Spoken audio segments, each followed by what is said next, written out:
Coming up on Market Shares, October layoffs drive major stock losses. Find out what workforce is facing cuts next. And airports across the U.S. are forced to cancel flights as the government shutdown hits the longest in U.S. history.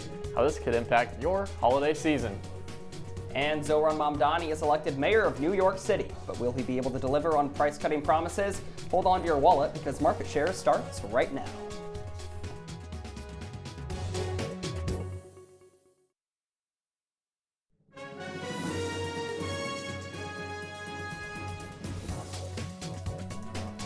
Good afternoon and welcome into Market Shares. I'm Ben Bascuk. I'm Riley Underwood. Let's take a look at your market update, and it's in the red. It's not looking good. Markets have been plummeting recently. Yeah, all these other indexes falling less than 1%, but the NASDAQ, very tech heavy, kind of leading that charge, dropping about 1% on Thursday alone. And it all comes back to AI. We've talked about it before, and it's an ongoing conversation. When you have evaluations that high, little minor changes in the market spark a big sell-off. It seems like everyone's talking about AI. I mean, it's really driving the dollar in the stock market, whether good or bad. I mean, it's still driving the tech sector upwards a little bit, but still the government shutdown, the numbers not really being released on time. That's really causing for some concern for investors. That's why you're seeing a lot of red here. Yeah, speaking of the government shutdown, we've kind of heard about this Doge effect, and that is the biggest driver of layoffs over the past year. But in October, the government sector accounted just for 5% of those layoffs, about 150,000 job cuts in total. And we're not 100% sure why that's happening. It could be a couple different things, maybe like a correction from this kind of hiring boom after the pandemic, or it could be those interest rate changes, or like we said, AI adoption kind of softening consumer outlook. Let's just say we take a look at our market movers, Ben. Let's do it. We'll start off here with NVIDIA, staying with AI. Now, NVIDIA, this is kind of an example of a historic rally turning into one of the kind of biggest wipeouts of the year, about down 10% on the week alone. And it all comes back to these Chinese-U.S. relations, right? With kind of concerns that China's nearing or matching the U.S. in artificial intelligence capabilities. NVIDIA gets about 20% of its data center revenue from China. So when we hear kind of these reciprocal tariff talks and changes at the Trump administration level, it's reflecting right here in the stock price. They're still the third most valuable company in the world, following Apple and Microsoft. But with that AI sentiment kind of shifting from more euphoric to cautious, it's reflecting in the NASDAQ and a lot of these other tech sector stocks. Let's talk about Datadog, our next market mover. I mean, this has absolutely been skyrocketing right now. I mean, they started yesterday when the market opened $156. That's what they were trading at. They ended the day $191. I mean, that's just an insane jump for one day. Its platform helps companies monitor servers, databases, and clouds. So it's a lot of servicing for bigger companies, and their evaluations have just been through the roof. Datadog reported their third quarter results where revenue grew 28% year over year. So investors really high on Datadog right now. And I mean, they got in it yesterday. Yeah, it's kind of this example of a stock that I've personally never heard of making an appearance when it comes to this cloud computing space, right? They're propping up these bigger companies and helping them assist with cloud computing and platform computation, but it's kind of this just like startup that hasn't been known prior. Let's talk about not high risers, but big fallers. DoorDash, a 17% drop in one day. That's their biggest drop ever. Down 22% on the week. It's just not looking good for them, and it's largely in part to them announcing that they're going to make hundreds of millions of dollars in investments in new technologies, including delivery robots. People didn't really respond well to that, and they didn't like it. And I don't know if those changes in technology are only driving this. I mean, typically when you see investment in research and development, that drives up stock prices. In this case, it's just an example of a company outspending what people think it should, right? I mean, I'm an Uber Eats user, so I'm not sure if that contributes so you're a competitor. To the DoorDash drop. But yeah, I am yeah. Dealing in those competitive markets. But keeping a close eye on those food services stocks, especially now that we're seeing kind of STAMP program gets cut, it does drive changes in the food sector. Yeah, it does. DoorDash not looking too good right now. Well, job openings in October have slumped to the lowest level since February 2021. According to data from job site Indeed, the firm's job posting index fell to a little over 100, which was the lowest since February 2021. Under normal conditions, the Bureau of Labor Statistics would have reported its monthly job openings and labor turnover survey, a measure that Federal Reserve officials watch pretty closely. With the current government shutdown, economists and policymakers are left to look to alternative data for big picture indicators. Here's Federal Reserve Governor Lisa Cook on the data.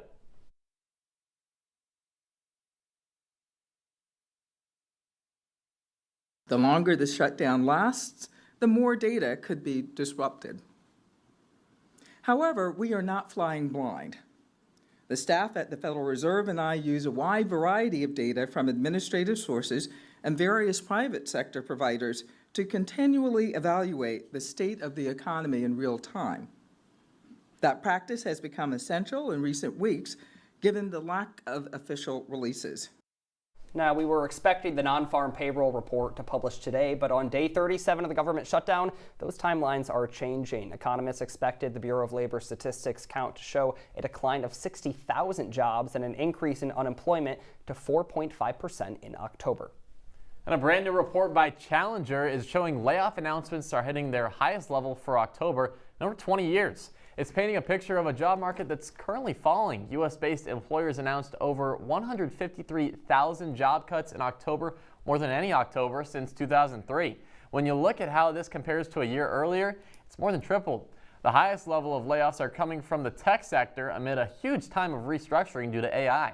Companies in this sector announced over 33,000 cuts, nearly 6 times the level in September.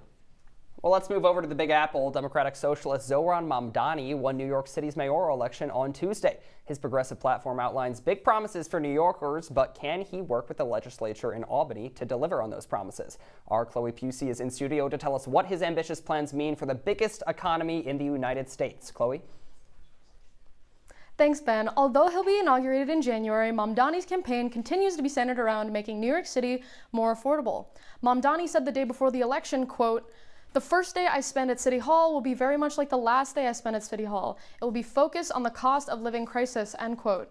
But Mamdani's critics claim most of his platform may not be able to be accomplished from the New York City mayoral seat because legislator in Albany at the state level impacts much of his campaign promises.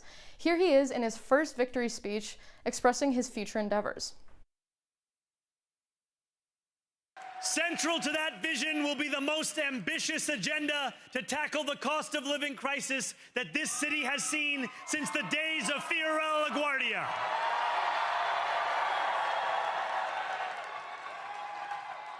An agenda that will freeze the rents for more than 2 million rent-stabilized tenants. Make buses fast and free. And deliver universal child care across our city. Years from now, may our only regret be that this day took. Some of the ways Mamdani plans on funding his affordability promises are through taxing top earners in New York City and potentially subjecting them to an over 13% income tax rate. Mamdani will largely rely on buy-ins from state lawmakers as well as Governor Kathy Hochul. Another potential issue that looms with Mamdani's plan is federal funding threats from President Donald Trump. Trump took to Truth Social saying, quote, "He is going to have problems with Washington like no mayor in the history of our once great city. Remember, he needs the money from me as president in order to fulfill all of his fake communist promises. He won't be getting any of it, so what's the point of voting for him?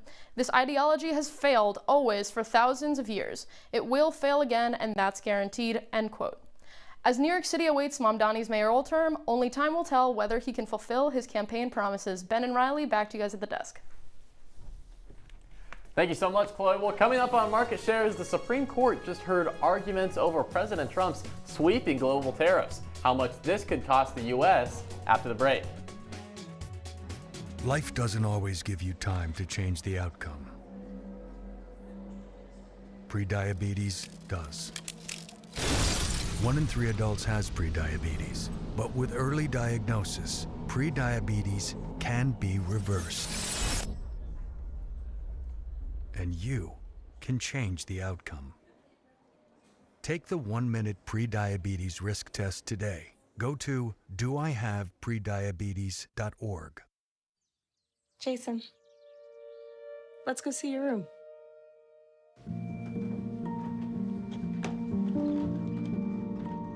What do you think? We kept it a little spare, so you can decorate it how you like.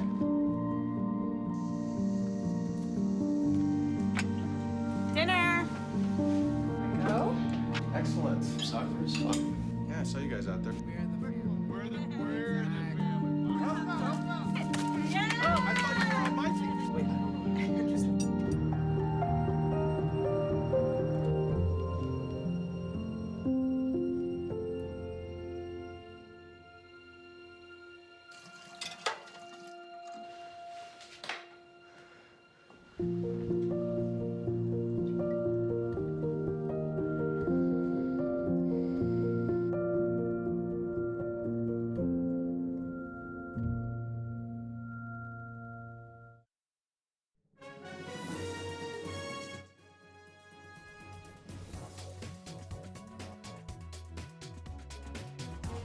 Welcome back to Market Shares. President Donald Trump told reporters it would be, quote, devastating for the country if he lost a Supreme Court case overturning his most far-reaching tariffs. Collectively, those tariffs have brought in $90 billion in payments from American importers as of late September. That's enough to cut every New Yorker an over $5,000 check.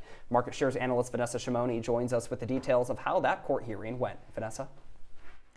Yeah, Ben, billions of U.S. dollars in tariff payments are currently at stake. Earlier this week, the U.S. Supreme Court held one of the most political cases in decades. The 3-hour-long hearing was over whether or not Trump is pushing too hard to expand his presidential power through his tariff demands. The core issue came down to whether it is legal for Trump to impose sweeping global tariffs. The International Emergency Economics Power Act, a law established in 1977, says that the president has the power to regulate any economic issues if it's a threat to national security or foreign policy. Now, what's the issue with this? Congress is almost always responsible for managing these financial concerns. Chief Justice Roberts stated that these tariffs were an imposition on taxes and Americans, and that has always been a core power of Congress. Roberts, as well as 2 Trump-appointed justices, Neil Gorsuch and Amy Coney Barrett, asked pressing questions during the hearing to U.S. government lawyers, leading much of Congress to question what the future of national and global economy is going to look like. Peacetime for Okay, I don't understand that then, because everybody agrees the language came in IEPA came from the Trading with the Enemy Act. So you're saying it has one meaning in the Trading with the Enemy Act and a different meaning in IEPA, that same regulate commerce? No, I think that the conquered territory language and all of that may go to the president's Article 2 powers as inherent powers in conquered territory, but I don't think it gets the government where they need to go. Justice Roberts also stated, quote, what would prohibit Congress from just advocating all responsibility to regulate foreign commerce? For that matter, declare war to the president? If the Trump administration loses, the government could have to refund some of the billions of dollars it has collected, a process that Barrett noted that would become, unquote, a complete mess. So how much could this end up costing the United States? So we're already looking right now, Riley, at $90 billion worth of tariffs that have been collected since April, since this big tariff boom has started. And, you know, cases like this don't just get taken care of immediately. So if this isn't fully addressed in its completeness until June, we could be looking at $1 trillion that needs to get paid back to businesses, which is a huge, huge amount. And we're looking at just huge amounts from China imports and India and Brazil, and it's affecting consumers too. It doesn't just come down to the businesses. This is the reason that so many prices of just local things have been going up recently. And it's just a lot of money to be dealing with that we have never really seen before in the U.S. economy. Yeah, definitely interesting to see how those global trade partners are reacting. But getting back to kind of here in the U.S. with that Supreme Court, it's not the first time that the Trump administration has used kind of that media bully pulpit tweeting about Supreme Court cases as they're ongoing. That's kind of a precedent that presidents usually avoid, letting the judicial branch take care of business and leaving the executive separate. But how is the administration responding to this court case, to this kind of SCOTUS conversation? Yeah, Ben, well, the administration honestly is pretty confident. They are saying Scott Bessent, the Department of Treasury Secretary, says that he is confident that Trump is going to win the case. So they're not really too concerned about it. And even when Barrett was asking them what their plan was for this business refund, they said that they didn't really have a plan because of how confident they were that Trump was going to win the case, which is pretty astonishing because this is a really, really big deal. And the fact that they don't really have anything, they have no quote unquote backup plan, is a pretty astonishing thing. Yeah, especially to see kind of these Liberation Day tariffs come under effect. A lot of Americans are speaking out, saying, you mentioned those rising price of goods. The markets have actually been doing substantially well, Riley, over the past couple of weeks considering these tariffs. And this is really the first week and a lot of attribution to artificial intelligence. But again, that negotiation with China, there's this idea that the U.S. and China relations aren't as strong as they once were, and other governments from other countries aren't able to rely on the U.S. for certain imports that they once could. Yeah, it's also really interesting because they're trying to ask the court to move through the case relatively quickly without really having a plan, and they're trying to eliminate future economic impacts by trying to just push the case to the side, but obviously you can't really do that given the status of what's going on. Yeah, and there's a conversation to be had about changes happening at the federal level impacting even local elections here in New York State, right? We saw all Republicans in Onondaga County convene after the most recent election on November 4th and kind of blame the changes at the Trump administration level, whether that's tariffs, whether that's immigration, changes in D.C., impacting local elections and causing that blue wave here in central New York. Well, definitely something that we're going to keep a close eye on. Thank you so much for joining us, Vanessa. Well, one company is better positioned to deal with those tariffs with 100% of their production taking place here in the U.S. That's Tesla. Shareholders voted in favor of Elon Musk's almost $1 trillion pay plan with 75% in support. The pay package for Musk, the world's richest person, consists of 12 portions of shares to be granted if Tesla hits certain milestones over the next decade. It also gives Musk increased voting power. His ownership will increase from 13% to 25%, adding more than 423 million shares to his holdings. The first portion of stock will be paid if Tesla hits a market cap of $2 trillion. The company's current cap is around $1.5 trillion. In order for Musk to receive the full pay package, it would need to hit $8.5 trillion. Other lofty goals include hitting 20 million vehicle deliveries, 10 million self-driving subscriptions, 1 million bots delivered, and robo-taxis in operation. Well, if you're planning on traveling anytime soon, expect some delays. Well, I hope that's not the case. The Federal Aviation Administration announced it would reduce flights across 40 airports as the longest shutdown in history drags on. Transportation Secretary Sean Duffy announced that he'll reduce flight capacity by 10%, affecting 4,000 flights daily. Here are some of the airports being affected. The preliminary list includes some of the country's largest airports, including Chicago, Los Angeles, and New York City. Duffy also says he expects more cancellations as a result of the reduction, which currently has no set end time. Riley, I know you got a flight to catch, so my fingers are crossed for you. But planes are still taking off, and so is the Trump administration's East Wing renovation. But JP Morgan Chase CEO Jamie Dimon says his company will not donate money towards the White House's ballroom construction. In an interview on CNN, Aaron Burnett noted how JP Morgan was not listed among the companies donating toward the project. Here was his response. We have an issue, okay, which is anything we do, since we do a lot of contracts with governments here and around the world, we have to be very careful how anything's perceived, and also how the next DOJ is going to deal with it. So we're quite conscious of the risk we bear by doing anything that looks like, buying favors or anything like that. So he did note that his company has contributed money towards past presidential inaugurations, something that has been, quote, a normal thing that companies do. End of that quote. Donors include Amazon, Apple, Google, among others. After the LA Dodgers World Series win last week, and a salary cap is stepping up to the plate. What changes? It's pitching for the league after this quick break.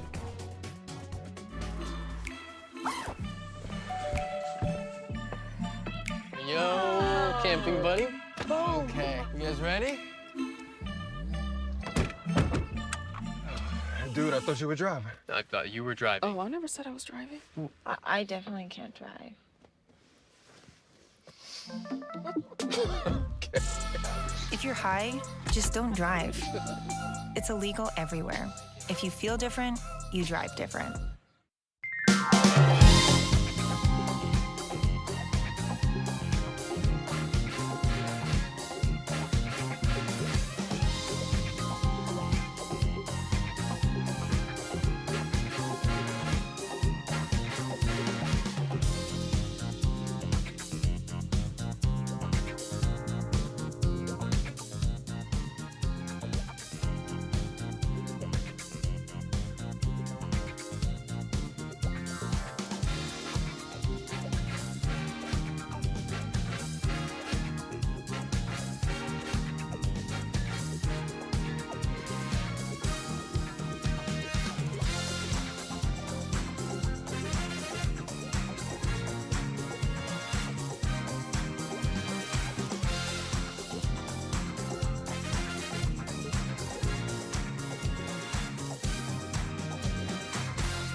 Welcome back to Market Shares. If you're excited about Starbucks' new holiday flavors, you might be waiting in longer lines than expected. Workers are authorizing an open-ended strike that may begin on Red Cup Day, one of the chain's biggest days of the year. The union is preparing to strike in more than 25 cities if it doesn't reach an agreement with Starbucks by November 12th. The two parties are not in active negotiations to reach a contract after talks stalled late last year. That'll be big for you, Ben. I know you take off classes for Red Cup Day. The union is pushing for improved hours, higher wages, and the resolution of hundreds of unfair labor practice charges brought against Starbucks. Without an end date in sight, the strike would also disrupt Starbucks' holiday season, which is one of the biggest times of the year for the coffee chain. Starbucks reported in its fiscal fourth quarter report that its store sales are rising for the first time in nearly 2 years. The company has also announced a $1 billion restructuring plan.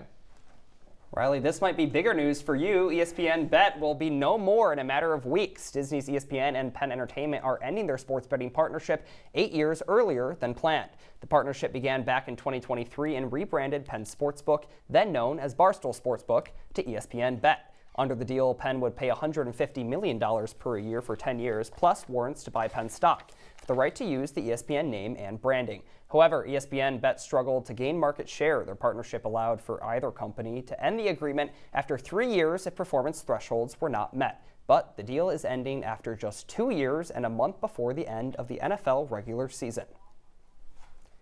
Let's now shift attention to the Diamond, because even after a thrilling MLB season, there could still be a reason to worry about what the future has in store. Sam Reese is here to explain. Sam?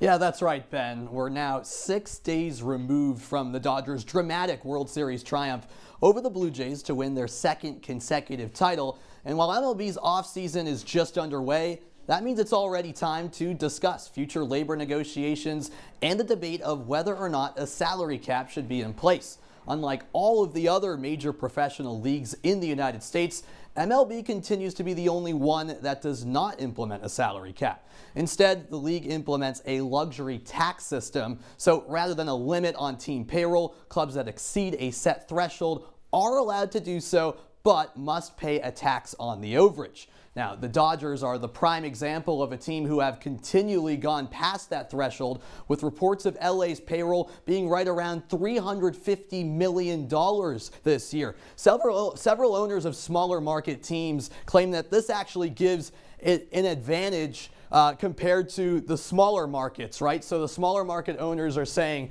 that this gives an unfair advantage because they can't spend as much compared to those big city teams. The Dodgers are the prime example of that, especially with their recent success. And now that's where things get a little bit tricky, because the Players Association has actually been vocal about their opposition to a salary cap, making the case that issues in the system can be resolved without one. So if the conflict over a salary cap intensifies, we could be looking at a lockout, guys, if the sides can't come to an agreement when all is said and done. I mean, Sam, as a fan of a smaller market team, I mean, Right. that's kind of music to my ears a little bit. Well, we were talking about it before the show about this lockout. I mean, is this really realistic that this is going to happen? I think it is realistic, just because this wouldn't be garnering this much attention, right? We wouldn't be talking about this if it wasn't a possibility. Now, don't worry if you're a baseball fan, the 2026 season should be just fine. Now, the big thing you have to look out for is when the collective bargaining agreement, the current one, expires,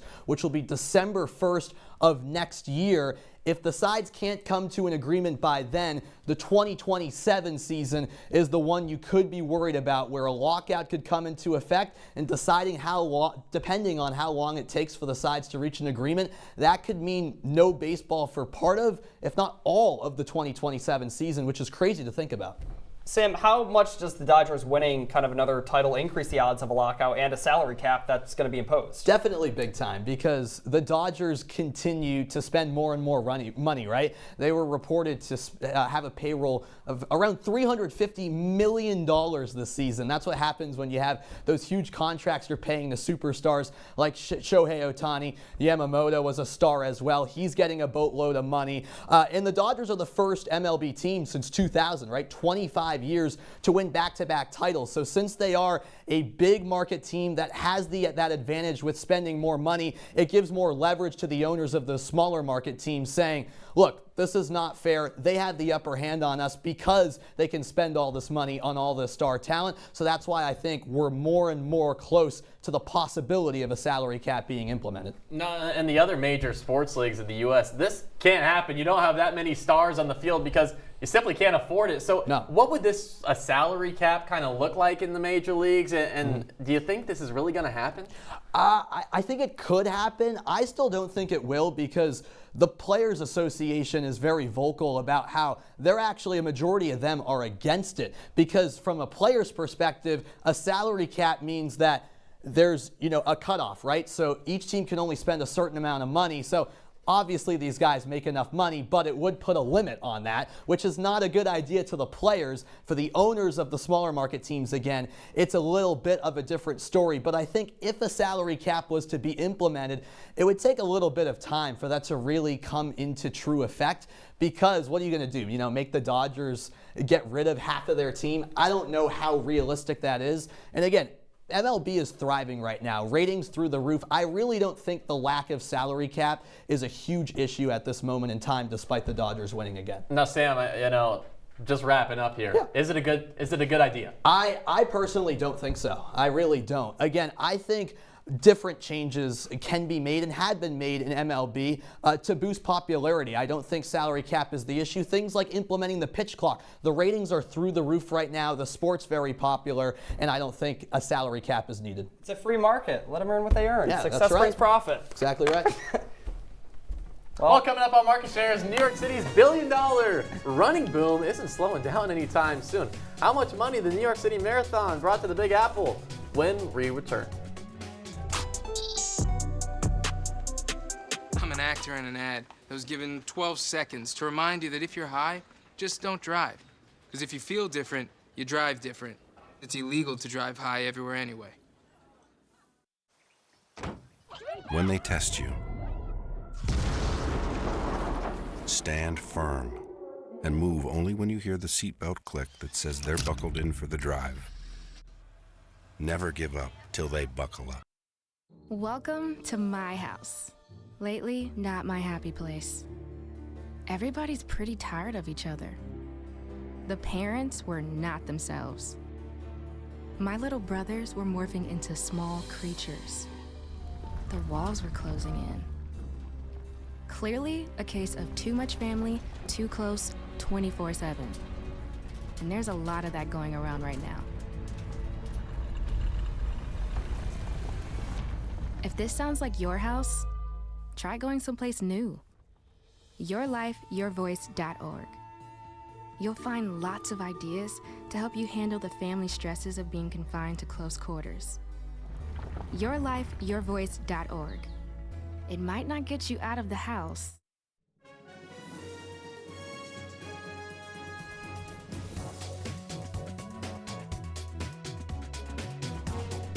Welcome back to Market Shares. The New York City Marathon contributed nearly $1 billion to the city's economy following the race this past Sunday.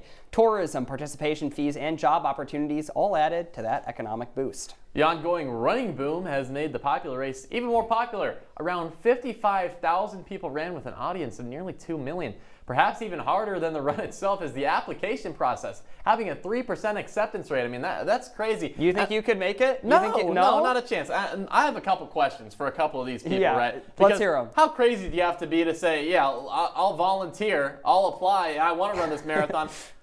How much more crazy do you have to be to the 2 million people that are just standing watching them run by? Like, no one's chasing you. You're paying for a marathon to run. And I think our executive producer, Max Bellotti, put this in here because she ran a marathon earlier this month here, just kind of showing off a little bit. I would not qualify for one, but I would be an adamant supporter. And how do they determine if your application gets accepted or denied? I don't get that. I mean, I think there is something to be said about these like major events going to cities and bringing in a lot of tourism revenue, hotel and service revenue. We saw it with something like the Eras Tour, bringing in millions and millions for cities around the country. You're always bringing up some Taylor Swift, aren't you? I got to bring it back to where it all belongs. No bad blood though, Riley. Well, that's all the time we have for you on this episode of Market Shares. Be sure to follow us on Twitter and Instagram at CitrusTV News and like us on Facebook. I'm Ben Bascuk. And I'm Riley Underwood. Have a great night, Syracuse.